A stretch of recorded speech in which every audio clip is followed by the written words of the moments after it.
Det her er et simuleret livsforløb om økonomi.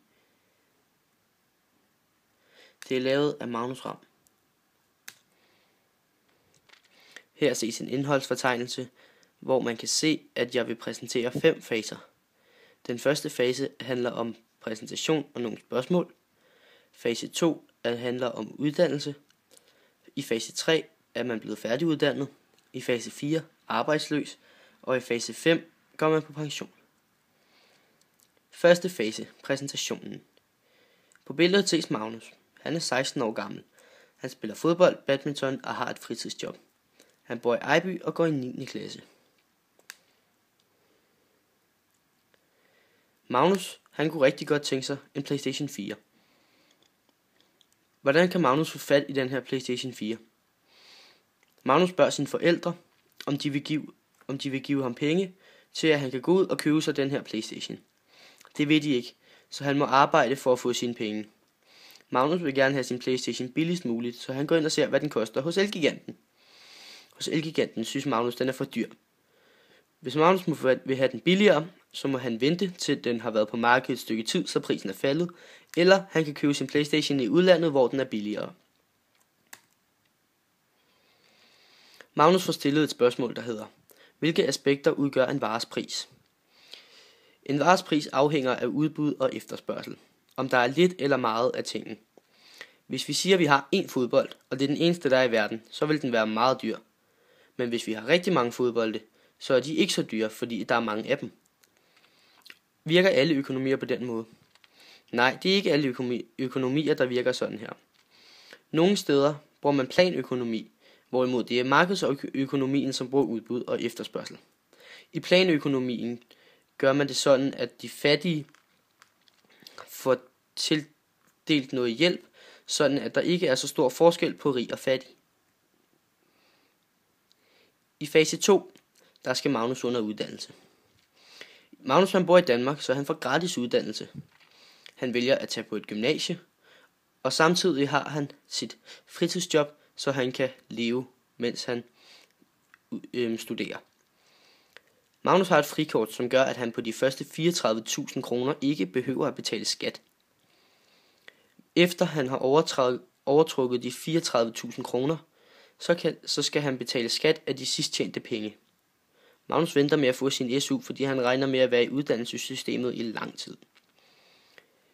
Fordi Magnus bor i Danmark, er han en del af den skandinaviske velfærdsmodel, som går ud på, at alle skal have en uddannelse. Fase 3 er livet som uddannet. Magnus vil gerne være jægersoldat, og han er endelig blevet uddannet til det. Han vælger at bo alene, og det gør han fordi, at så har han kun sig selv at tænke på, og det er nok en meget god idé, når han har det arbejde, han har. Magnus betaler meget skat. Det gør han, fordi han bor i Danmark.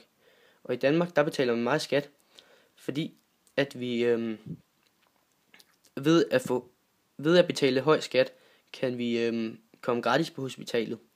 Vi kan også få gratis skolegang og kan gratis køre rundt på vejene i Danmark. Med de penge Magnus har tilbage, der kan han stadig have sig et fint sted at bo.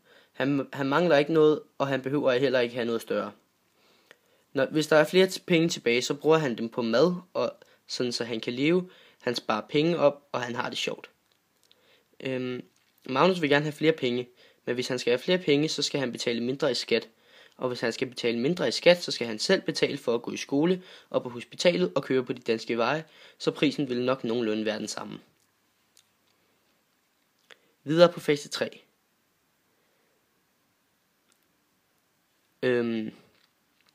Magnus synes, at det er både rigtigt og forkert, at man er sin egen lykkes smed.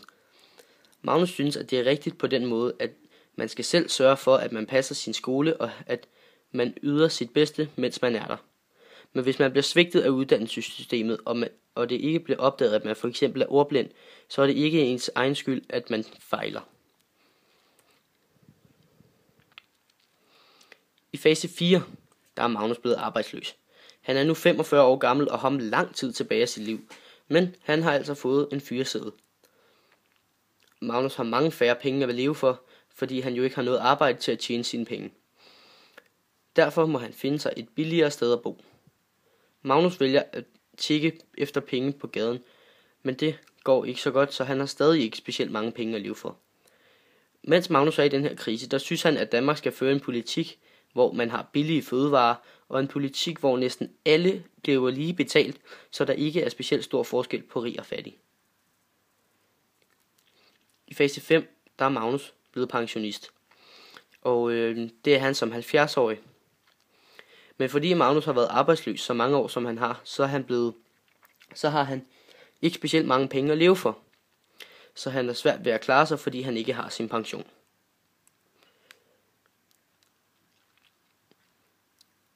Magnus synes, at man skal kunne trække sig tilbage fra arbejdsmarkedet, når man er omkring 65 år gammel.